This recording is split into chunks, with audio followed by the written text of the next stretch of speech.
और हम लोग आर्टिस्ट लोग हैं, ऐसे बेफजूल घूम रहे हैं सर। और हम जैसे मजदूर बन गए सर, पहले आर्टिस्ट थे अब मजदूर बन गए सर।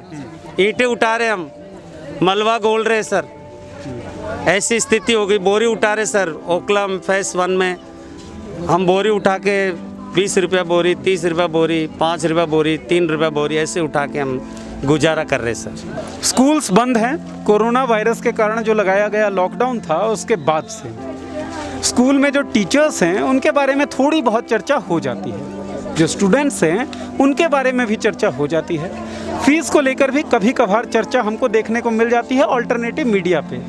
लेकिन एक वर्ग ऐसा भी है जो स्कूलों के थ्रू ही अपना आजीविका चलाता था, एक वर्ग ऐसा भी है जो स्कूल के बच्चों को उन कलाओं में माहिर करता था जो पढ़ाई के साथ साथ ज़रूरी थी। स्कूल बंद होने के कारण उन कलाकारों का जीवन भी रुक गया है। कागज़ से जिस तरीके का आर्ट एंड क्राफ्ट डेवलप किया जा सकता है, वो कला दिखाने वाले कुछ लोग, कुछ कलाकार हमारे साथ हैं। अब देख सकते हैं लाला राम जी हैं जो कागज़ के ज़रिए फूल या फिर कोई और आर्ट जो है वो बना के हमको दिखा रहे हैं। हम इन लोगों से बातचीत करना चाहेंगे कि किस तरीके से ये लोग पहले काम करते थे और फिलहाल जो है इनके काम पर क्या असर पड़ा है। जी सर, किस तरीके से आप लोग मतलब ये क्राफ्ट दिखा के कैसे चलता था आजीविका, मतलब क्या था आप लोगों का प्रोसेस जो था? सर यही था, स्कूलों में जाना, कॉलेज में जाना, बच्चों के सामने अपना डेमोन्स्ट्रेशन देना, प्रोग्राम दिखाना, बच्चों को खुश करना। कुछ वहाँ से आर्थिक रूप से सहायता मिलती थी, अब वो आर्थिक रूप से कोई सहायता तो मिल रही नहीं। अब गुजारा कैसे कर? तो अभी कैसे आप लोग जीवन चला रहे हैं? सर जिसके पास उधार सुधार कर रहे सर, और कोई आके दानी आके हमें कोई राशन मिल जाता है सर, राशन देने के लिए आ जाते हैं। प्राइवेट संस्था है, प्राइवेट संस्था वाले आके हमें राशन दे देते सर, जो 5 किलो आटा, 4 किलो आटा, उसी के द्वारे से हम लोग गुजारिश कर रहे हैं सर। किसान जो होता है वो अपनी खेती से जुड़ा हुआ है। सरकारी जो गोभी जॉब करने वाला उसको सरकार से पैसे मिल जाते हैं, कंपनी वाले कंपनी से पैसे मिल जाते हैं। हमारे पास तो कुछ नहीं, यही आधार है हमारा, पेपर कटिंग शो करना जो, और स्कूल से हम लोग सब लोग जुड़े हुए हैं, सब कलाकार जो स्कूल के कलाकार हैं। तो कुछ सरकार कुछ सोचे और करे कुछ हम लोग के लिए, हमें क्या करना है। अच्छा, जिन स्कूलों में आप लोग दिखाते होंगे अपनी ये कलाएं जो हैं, तो वो प्राइवेट स्कूल्स भी होंगी, सरकारी स्कूल्स भी होंगी, तो वहाँ के जो हेड हैं, मीन्स प्रिंसिपल हो गया या फिर कोई ट्रस्ट हो गया, क्या उन लोगों से आप लोगों ने बातचीत की कि भाई इस तरह का है तो हमारी कोई मदद की जाए? सर अभी तो हमने किसी मतलब फ़ोन करे तो कैसे करे, स्कूल भी बंद हो गई सर, और कोई सुनने वाला नहीं। इस समय सुनने वाला है गवर्नमेंट, सरकार। जब सरकार ही नहीं सुनेगी तो प्राइवेट स्कूल वाले क्या सुनेंगे? स्कूलों भी सारे बंद हो गए, प्राइवेट स्कूल सारे बंद हो चुके हैं, स्कूलों के पास फीस के पैसे भी नहीं बच्चों का, तो वो हमारा गुजारा कैसे करेगी सर?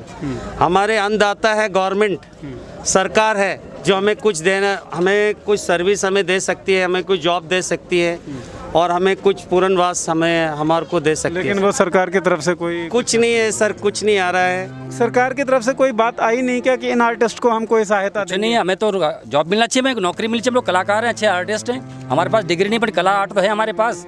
वो इंग्लिश में कहते हैं art is the life, life is the art. ये art is must of the life, without art no life. हमें राइट दैट। तो ये आर्ट हम के पास, हमारे लाला राम जी के पास दिखाई सर, आप शो कीजिए अपना। सर जी ये देखिए, हमने अभी 2 पेपर का रोल किया है। रोल करने के बाद इस तरह से कैंची के द्वारे से आधे से कुछ ज़्यादा हमने काट दिया है। एक छोटा हिस्सा है और एक बड़ा हिस्सा है। बड़े वाले हिस्से को हम एक चाकू के आकार की तरह से हमने पत्ती की तरह ऐसे काट दिया सर। काटने के बाद वेस्ट पेपर को हटा दिया हमने।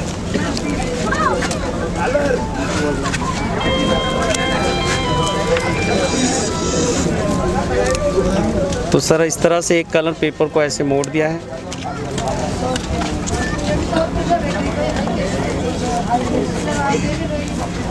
अब इसमें से एक पेपर मैं धीरे की और ऊपर की ओर से उठाऊंगा सर, धीरे से। ये पहला मॉडल है सर, उसके बाद ये दूसरा मॉडल हो चुका है। ये आर्ट्स हम स्कूलों के अंदर जाके बच्चों को हम शो दिखाते थे सर। जब से स्कूल बंद हो गई सर, हमारे पास ना कलाकारी रही ना कुछ रही सर, भूखे मर रहे सर। तो आप भी स्कूल में ये कागज़ का जो आर्ट था ये शो करते थे? हाँ सर, हम लोग यही करते हैं, सभी लोग, बच्चे से लेकर बुजुर्ग तक यही काम। लेकिन अभी स्कूल बंद है तो अभी क्या कर रहे हैं आप? बेरोजगार है सर। तो कैसे काम धंधा कैसे चल रहा है? बिल्कुल बेरोजगार चल रहे सर। वो तो ठीक है, पर खाना पीना तो खाते होंगे ना? खाना पीना सरकार थोड़ा बहुत मिल रहा भी है, कोई नहीं भी दे रहा सर। सर हम जाते हैं यहाँ से प्रहलादपुर पल्ले चौक पे, वहाँ पे खड़े रहते हैं। कोई आता है, कोई काम मिस्त्री या कोई किसी को काम करवाना है तो उसके साथ हम चले जाते हैं सर। उनकी ईंटें भी पहुँचाते हैं, उनका सीमेंट भी पहुँचाते हैं, और वो हमें 200-250 बना देते हैं। फिर हम घर में आके अपना बच्चों का पालन करते हैं सर। अच्छा, आप लोग जैसे ये आर्टिस्ट लोग हैं, आप लोग ये कागज़ से आप लोग कलाएं बनाते हैं, बच्चों को सिखाते हैं, फिलहाल मजदूरी करनी पड़ रही है आप लोगों को। उम्मीदें क्या हैं? क्या ऐसा लगता है कि लॉकडाउन खुलेगा आप दोबारा इस काम को कर पाएंगे, या फिर किस तरीके से आप देखते हैं अपना भविष्य? उम्मीदें तो यही है कि लॉकडाउन खुल जाना चाहिए। हम गरीबों का जैसे कुछ पालन तो हो रहा नहीं है, यही मजदूरी करके हम जी रहे हैं। अब ये मजदूरी हट जाना चाहिए, वापस हमारा आर्ट शुरू हो जाना चाहिए। हमारी तो यही गवर्नमेंट से दुआ है कि ये मजदूरी हमारी बंद कर दी जाए, हमारी स्कूलें वापस खुल दी जाए। अच्छा, मान लीजिए इसी तरह की चीज़ें, क्योंकि पेंडेमिक जो है, महामारी जो है, वो किसी से पूछ कर तो आती नहीं है, ये फिर से आ सकती है। तो ऐसा क्या स्थायी प्रबंध आप लोगों के लिए हो सकता है जिससे आप लोगों को इन दिक्कतों का सामना ना करना पड़े? हाँ, कुछ काम मिल जाए और क्या, हमें कुछ छोटा मोटा काम मिल जाए सबको। सरकार से हम प्रार्थना कर रहे हैं, निवेदन कर रहे हैं कि हमें कुछ काम मिले, हमें अच्छा काम मिले, कुछ हमें जीवन गुजारने के लिए। और क्या है, नौकरी कुछ मिले, अच्छा कोई काम मिल जाए। अच्छा, दिक्कतें जो आई आप लोगों को आर्थिक स्तर पर, जब आप लोगों के स्कूल बंद हो गए, तो उन दिक्कतों को दूर करने के लिए क्या आपने किसी के पास कोई आवेदन किया हो कि भाई हम लोग इस तरीके से आर्टिस्ट थे, और ये क्या ऐसा कोई आवेदन आप लोगों ने किया लाला जी? सर जी, हमने बहुत जगह गए हैं। जैसे हमारे यहाँ पे विधायक है साई राम जी है, रमेश बिदुड़ी जी है, तुकल के बाद एरिया के हैं। उसके बाद हम जब स्कूलों के अंदर भी गए, स्कूल के अंदर प्रिंसिपल बोल रहे हैं, टीचर बोल रहे भाई हमारे खुद को तनख्वाह नहीं मिल रही है गवर्नमेंट। क्या कहा रमेश बिदुड़ी जी हमें कुछ नहीं बोला अभी तो। बोला है कि भाई अभी मॉल चल रहा है, जब वैक्सीन आएगी, दवा आएगी, खुल जाएगा।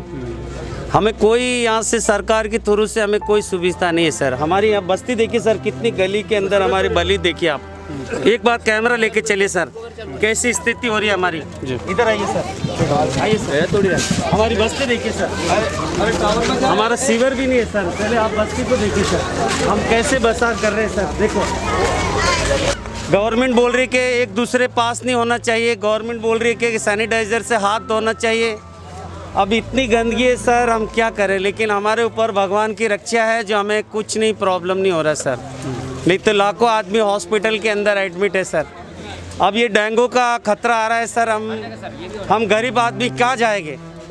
एमसीडी वाले आके कोई दवाई नहीं डाल रहे हैं, कोई दवाई छिटकाई नहीं कर रहे सर। बहुत हमारी मतलब कीड़े मकोड़े की तरह ज़िंदगी गुजर रही सर, बहुत हालत ख़राब हो रही सर। ना साफ सफाई की कोई उचित प्रबंध, ना ही इन लोगों के आर्थिक व्यवस्थाओं को, आर्थिक प्रक्रियाओं को चलाने के लिए कोई योजना। ये है सरकार की असलियत। ये है स्वच्छ भारत अभियान को आईना दिखाता हुआ एक दृश्य जो हम दिखा रहे हैं तुगलकाबाद इलाके से। ये लोग मुख्य धारा में कब आएंगे, इन लोगों की बातें मुख्य धारा में कब आएंगी, इसका इंतज़ार अब तक ये लोग कर रहे हैं। वैसे हम विश्व गुरु बनने के सफ़र पर आगे बढ़ चुके हैं। धन्यवाद। आपका मुद्दा बनेगा देश का मुद्दा। मॉल्टिक्स ऐप पर शेयर करिए अपनी बात हमारे साथ, हम उठाएंगे आपकी आवाज़।